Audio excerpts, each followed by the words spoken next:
Hi everybody and welcome to the Kidney Coach YouTube channel. I am naturopath Fiona Chin, co-founder of Kidney Coach and Kaigenesis, a range of supplements designed for people diagnosed with chronic kidney disease who might want to increase their EGFR and bump up the EGFR and reduce their creatinine. Go fee. Got a great start. And I'm joined again today by one of my favorite guests, the beautiful Jessianna Saville. Jessianna leads the team of renal dietitians at Kidney Nutritional Institute over there in the US. Jessianna is a pioneer when it comes to all things renal dietitian. She's often running the training for doctors and renal dietitians around the country. She definitely thinks outside the box. And Jessianna and I are working our way through a series on amino acids and their role in chronic kidney disease and whether we should be supplementing certain amino acids one by one. And today we are up to glycine. Jessianna, thanks for joining me again. Yeah, happy to be here. This is a interesting, albeit somewhat disappointing topic. I had high hopes for glycine and the rug has been pulled out from under me. So first of all, let's just start glycine. Tell me about it on a high level. What does it do? And how does it fit into this, a picture of being an amino acid? So like all the amino acids, it's a building block of proteins. You eat protein, you eat chicken, beans, whatever your protein is, and it gets broken down into these little amino acids. That glycine is one of those. It's considered conditionally essential. Now, what that means is that your body can produce some internally, right? Your body can make its own glycine, but also there are situations, whether maybe it is chronic disease, stress, increased demand, where you can't get enough from your dietary intake, and so you need to get a little bit extra. Or I'm sorry, you can't get enough from what is produced internally, and so your dietary intake becomes especially important. Sorry, back that up a little bit. So that's what glycine is on a very, very basic level. It is the precursor to an enormous amount of different other important, I guess you'd say, amino acids or forms of amino acids. It's also used in lots and lots of very important pathways in the body. Um, Everything from protein synthesis to detoxification support to gut health. Like it's used all over the body. So it's usually quite popular in the functional integrative world to look at glycine. Yeah, it's one that we use a lot of actually, and lots of formulas have like a glycine tail on it, but or as a cleave. But I was from that, that's why I was like, glycine, it's got to be, it's a precursor to so many things. It must be good for kidney disease, but the research is a little shady. So maybe first off, before we go into kidney disease, maybe walk me through some of the high level pathways that glycine's involved in, which is why maybe you and I were thinking, yeah, glycine's going to have a role That'd be in awesome. CKD, Okay, yeah. so one of the key, okay, so in chronic kidney disease, you're going to have inflammation. That is just a given, it's a known. There's plenty of data around that particular state of kidney disease, whatever your cause of kidney disease. And some of that is because the kidneys are such an important detoxification organism that when it starts not functioning as well, you're going to have more toxic metabolites in your body, never mind an imbalance of acid and base, and a lot of things get out of whack, like any organ when it starts to decline. Um, so for glycine is a really critical part of the most potent antioxidant we have, which is glutathione. Mm. And so glycine is used along cysteine and glutamate, and that really helps build glutathione. So glutathione is used for reducing oxidative stress everywhere. There is some really good research on glutathione. So just on the basis of it being an antioxidant, being able to really mediate oxidative stress, I was like, hey, glycine's got to be like a darling child. There's got to be research on using it because it's used in that way. Another area where you'll see glycine that could link back to the kidneys is that it's often used in collagen and connective tissue repair. So if you think about the kidneys, there are some situations where you would have a damage to the kidneys and you have fibrosis or this kind of scarring. In that case, glycine potentially could be helpful.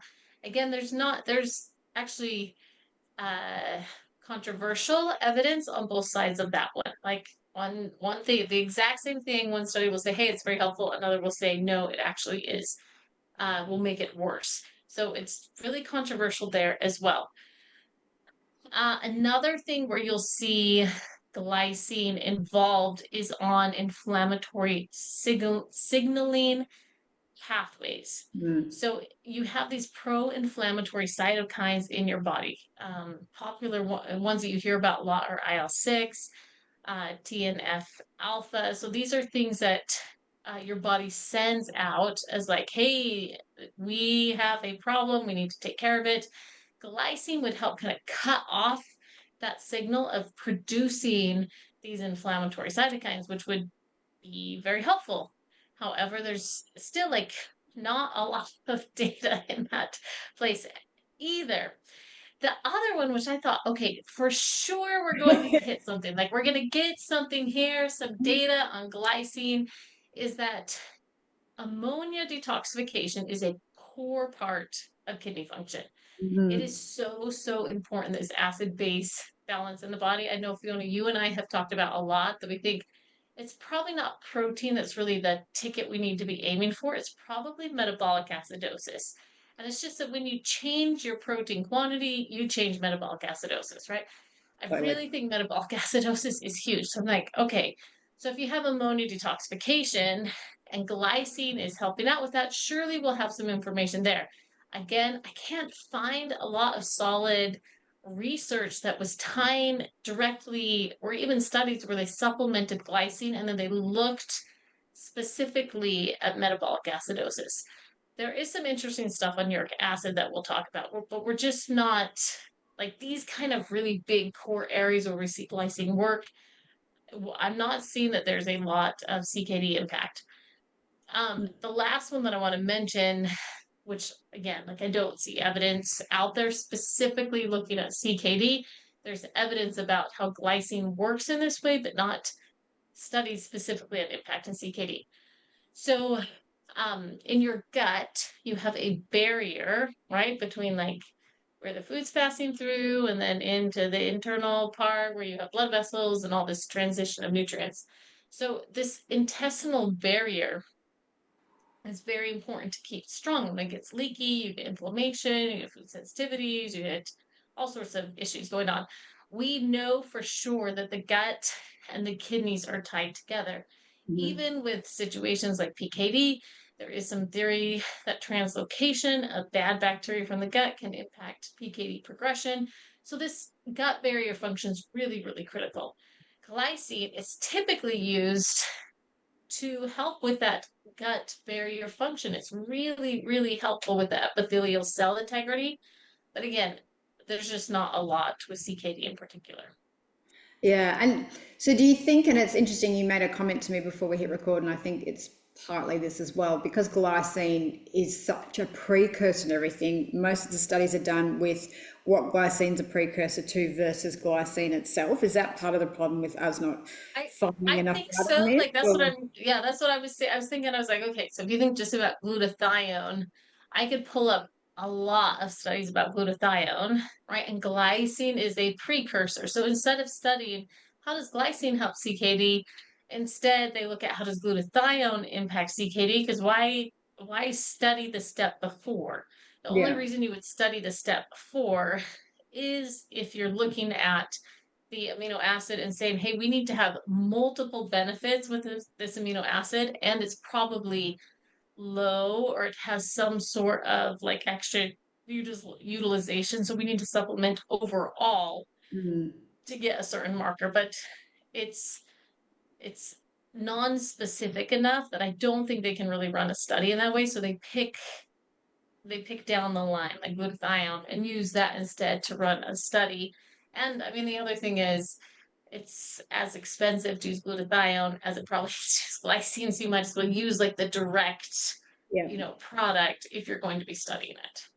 So that brings me to my next question. The fact that glycine is such an important precursor to so many biochemical pathways, that in itself, you go, well, we want to make sure we get enough. Now, you said it's obviously the way glycine is, our bodies can make a little bit. So under what circumstances do we see that glycine production might be turned down in the body? Is that a specific function or a specific mechanism that happens in CKD? Was there not enough on that? Is it going to be more gut issues? When are we thinking as practitioners and as patients, we're like, well, maybe I need to dig into glycine because of it's been a precursor, and how would I know, Mm. and when would I think maybe I need to think about it?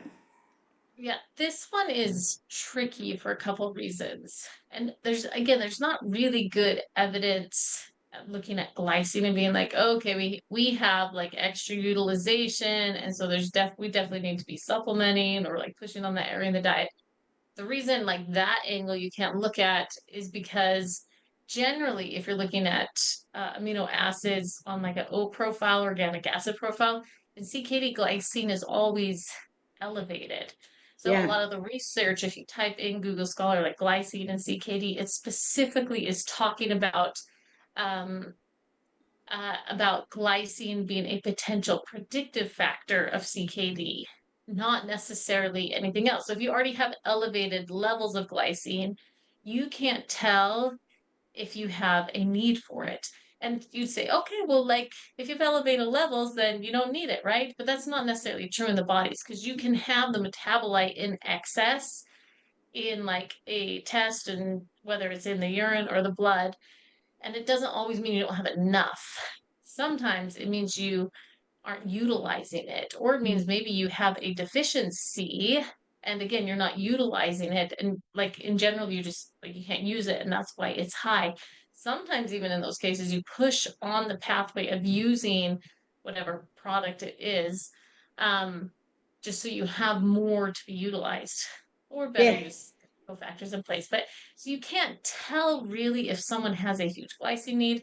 I've had a few people where it has shown up low okay, on like a NutriEval or on a micronutrient type test. And in those cases, especially, and I've never had someone with late stage CKD. It's always been like stage 3, 1, 2, or 3, where that has been the case. And that, in those cases, in my mind, I say, whoa, like they are using a lot of this nutrient. And so we do need to bump it up. And I don't see any reason not to do that. So with glycine, I don't know if you could look at it and say, ah, this person needs glycine. I looked more in the research, and again, this is understanding I have right now. More in the research, what I saw is that they were using glycine specifically with CKD with other amino acids that were a little bit more specific on potentially having issues like tryptophan. yeah. So I'll let you talk about the combination between tryptophan and glycine, but I wonder too, when you're seeing high and low, high could be compensatory effects because the body's trying to produce more glutathione to bring down Yeah. inflammation, and maybe what happens is, like you say, in stages 2 you see a dip and then the body moves into compensation that happens later. But I mean, like you say, it's so hard to know whether that indicates the need to supplement or not. But tell me about this link between glutathione and tryptophan, because my understanding is there are actually studies on using these two together in CKD specifically, right? Yeah. Okay, so here's one where it's like, okay, finally we got something we can like dig our teeth into. Because as we're going through these amino acids, what I'm looking for is not like a miracle. What we're looking for is how do you start understanding how amino acids are utilized? Because I really don't think that the research on protein restriction is consistent and good enough to say across the board everyone needs protein restriction with CKD. Yeah, I And I agree. have worked long enough in this area that I have some people where I actually do a little bit higher protein and they do okay. And I have some people that do really, really low protein and that works for them. And I just, there's something that just like isn't sitting right for me in like in practice. So as you dig into this, it's not looking for the miracles, looking for the specific profile wherein you would understand how amino acids utilized. So one area that's always very interesting to me, and it is an area that I feel like it's hard to pin down and actually see good results with typical um, interventions, is uric acid with CKD. Uric acid is one of the components that the kidney gets rid of. So as you have kidney decline, you're going to have an increase in uric acid. So typical interventions are like tart cherry juice is one they always recommend. Sometimes we see that works, pushing on fiber, reducing, Purines, of course. purine. So, Yeah. okay, so there's some like classic ways you can work on it. And I have seen those work okay-ish, but they all are also not consistent in getting uric acid down. So we are always, people are having to use one of the drugs to help with uric acid.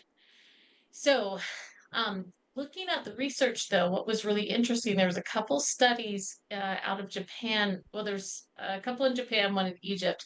And what they were looking at was the combination of tryptophan and glycine. And at first, they just looked at it with removal of uric acid, and it worked actually really, really well. They had definitely a significant result in using this combination for 8 weeks of uh, tryptophan and glycine. Tryptophan is almost always going to be low in CKD. So when you can increase it, it helps with the uric acid removal. I'm trying to remember the exact pathway. I'll probably have to go in my notes and pull it up, but it ties into that specific pathway. So I was wondering, why would you put glycine with it also? And a lot of it is that it helps kind of prep the liver again with this antioxidant component to be able to more successfully remove uric acid. If you have high uric acid and you can reduce that, you're going to improve your kidney function. For sure. Um, and in like the secondary studies, like the next step after, they looked at what it did to EGFR and they saw an improvement in EGFR. So for me, I'm like, okay, where might I use kind of this tryptophan glycine combination? For me, it would be someone where we had tried, the really simple low hanging fruit and they have a stubborn uric acid level and probably maybe a borderline or stubborn level of metabolic acidosis where we're like kind of on the edge. To me, Yeah. I'm like, okay, I think that would be someone, especially if they had enough kidney function over stage 3. I'm still not sure on stage 4 and 5 with glycine, where I would try a tryptophan glycine combination and see if that worked. Of course, if Yeah. you can do functional testing, then you don't have to guess. You can just know that that's the right person. But And actually, that why you saying that, I know we've mentioned the organic and the NutriVal, but really measuring glycine, I do it through an organic acid test. I don't know, or if I'm just running an amino acid urinary profile, how else would someone check glycine levels and the most accurate way to do it, or is that it? I mean, that's how I've always done it. So I don't know. Maybe there's a more skilled clinician, but that's what we've used. We NutriVal, and it's one of the Yeah. amino acids that shows up, and we've been able to target it from that. Yeah. I mean, I know if you do an organic acid test, it's part of that pathway. And I Hmm. do something Yep. in Australia called a Nutristat. So we get a urinary amino acid and then it's going to turn up again inside the organic acid test and you can actually check ratios and do all those sort of things. So that's the most accurate way I know how to do it. So, okay. Yeah. If someone was deficient in glycine, what symptoms would they have? Or is it one of these random ones that it just doesn't really give you a deficiency picture? Yes, I just didn't find anything where I felt like I would pinpoint glycine in particular because the areas that it impacts, they are multifactorial. So just as an example, in the like functional integrative world, if you have this like mood, anxiety, sleep disorders, glycine potentially would be an avenue that you would utilize. Hmm. But it generally, I wouldn't say it's the first line tool. It's almost always like a supportive tool to other interventions. So that's why I don't think you can look at it and be like, oh, I definitely have a glycine issue. I I think with a smart clinician, you might look at your whole picture and say, okay, if I'm using other elements, right, to help out with, mood, anxiety, sleep disorder, whatever that is going to be, L-tyrosine or whatever, maybe I can try enhancing the impact or improving it with glycine. I, like I just didn't find anything on my side where it's like, yeah, we definitely picking on glycine in general because they're just too complicated and there's too many other factors that are moving on where it's never going to be singularly a glycine issue. Yeah, same. The only time I ever really use it singularly is in a sleep. I might be using it to Mm, promote sleep along with like magnesium, phenate, and things like that. That's the time I might use it. But that's the only time I tend to use it as an individual compounding amino acid.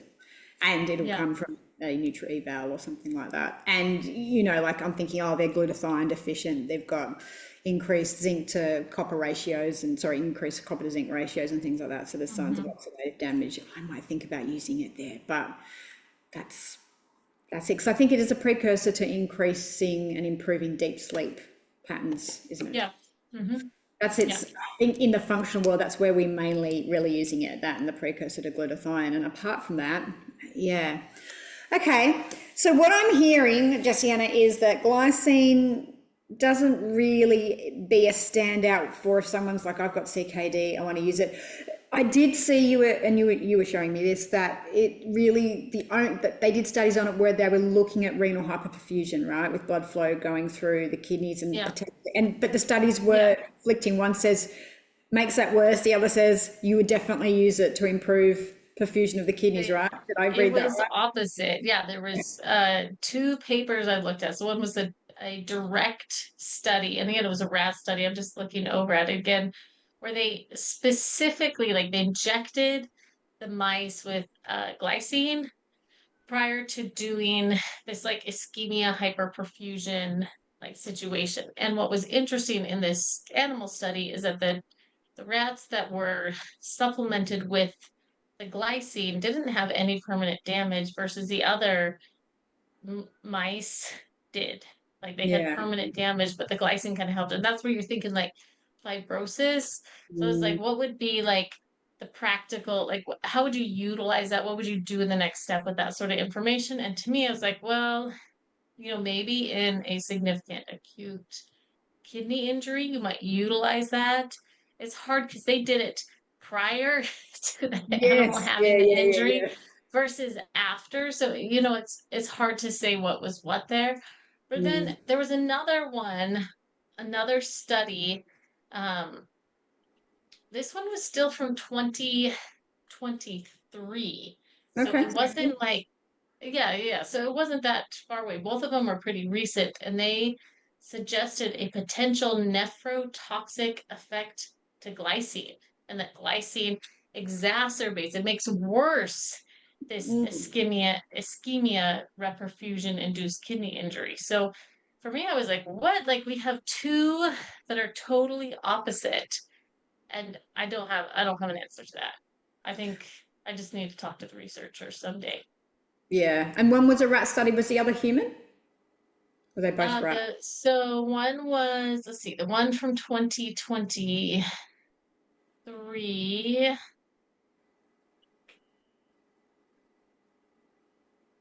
Don't know where it is. Okay. Hepato and nephrotoxic effect of glycine.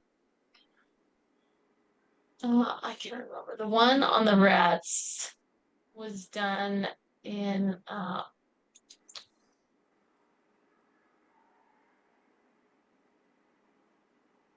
oh no, the one in the rats actually was 2002. Okay. And then the one in 2023 was a review overall. So it's like you Okay. have kind of both there. I think ultimately what it comes down to with amino acids or an amino acid like glycine that is so ubiquitous in so many pathways, I think there's a couple things that I would put as a takeaway with CKD. Is I would say there's not enough evidence to do like a strong supplementation with it. I would say if you have um, maybe a stable level of CKD and you're going to use glycine for something else, you wouldn't have a lot of risk. Yep. If you had maybe a late stage CKD, stage 4, stage 5, because there's not enough evidence, I would be a little bit cautious with using it. I think there's so many other places I could put my money and focus. It wouldn't be glycine. And there's not good studies. So I think that would be number one takeaway. Number two takeaway would be if you are working, and again, a little bit more kidney function, but you're really stuck with uric acid, there might be a utility for it along with tryptophan, and you would use those together. Otherwise, I just don't feel like it would be an amino acid that I would utilize in and of itself. I would be careful of it in supplements. It's often comboed with bone broth or collagen, Mm. which those can be problems for late stage 4 and 5 for some people. So I would watch your ingredients for glycine and just take it carefully and be aware why you're taking. I wouldn't take glycine just because you see like a product claim, oh, it's going to change my sleep, it's going to do this, it's going to do that. That's where I would be cautious because it may help that thing, but it impacts a lot of other pathways too. So I think for me, glycine falls a little bit more on the cautionary side at this moment until there's a little bit more research. That's my like kind of takeaway from looking through the research right now. And I just didn't feel like it has enough impact that I couldn't Yeah. get in a different way. Yeah, no, I'd agree with all of that. Like you say, it's if you're going to look for bang for buck, there's things that have got far more efficacy when it comes to kidney disease, and glycine's Yeah. probably it. So, all right, is there any final words you want to say? I feel like you wrapped that up perfectly. I've got nothing to add to that. I agree with everything you just said with the takeaways. No, I was to say I'm so disappointed that there wasn't more on glycine. Like I think glycine's so cool and there just wasn't a lot. So Yeah, I'm glad you that's did where we this. are. It's funny how you make assumptions, right? Because I was like, okay, glycine, well, it's a precursor for deep sleep. If we can get people sleeping better, we know that then they wash out toxins, so it's probably going to help with that. And then I'm like, it's a precursor to glutathione, oxidative stress, inflammation. So glycine's going to be like a tick tick. It's going to be like, yes, we need to use glycine. And then when we chatted, I was like, oh, that's disappointing. I really had higher hopes for our friend. Yeah. Yeah. Okay. Well, if you're taking glycine, maybe look for something else. Yeah, Unless you know for sure it's working for you. I have had a couple patients, again, stage 1, 2, 3, earlier stage that we've used glycine and it has worked great for them, but that was because we had seen it in a functional test that there was a need for it. So it's yeah, not like an absolute like toxic amino acid. I just don't think it is a superstar compared yeah. to other things. Fair enough. All right. Do we know what amino acid we're chatting about next? I know people are asking for cysteine, and I don't think we've done cysteine, but a few people are like, when are you going to talk Cysteine, I about think it's cysteine? coming up soon. I'm looking on my calendar. I usually put it on which one. If people ask me about cysteine, then we should Yeah. just do cysteine next All right. because I'd love to dig into that. It is actually really, really interesting amino acid. Yeah, it is a So cool one. We use it with people salicylates and all sorts of stuff. So I've got high hopes for cysteine, mind you. I had decent hopes for glycine, so who knows? yeah, yeah, we'll see what happens with it for sure. So All right, if you want to know more about what Jessianna and the team at Kidney Nutritional Institute do, excuse me, I'll put in a link below to their website. They've got some amazing resources on there. They've got free programs that you can download. And of course, if you want to work with a renal dietitian to really hone in and work with your drivers, then Jessianna and the team are the people that I highly recommend, and they can work with insurance and anywhere in the world because of the wonders of telehealth. So I'll put the links in below. Remember to hit subscribe and like. That way you'll get notified anytime we put up more content. If there is an amino acid bar cysteine, because we're going to get to it, that you want us to focus on or have questions about specific amino acids, please put them in the comment section and we'll be sure to address it. Jessianna, thank you again for your time, your wisdom, and digging into those studies and delivering the disappointing information on and glycine is just not as super as I thought it was. I always not appreciate as it. super for CKD as we hope. So no Uh, Genesis glycine products on the horizon for sure then. no, it is not going in any formula anytime soon. All right, everybody, thank you for being part of our community. We look All forward right. to seeing you next time. Bye.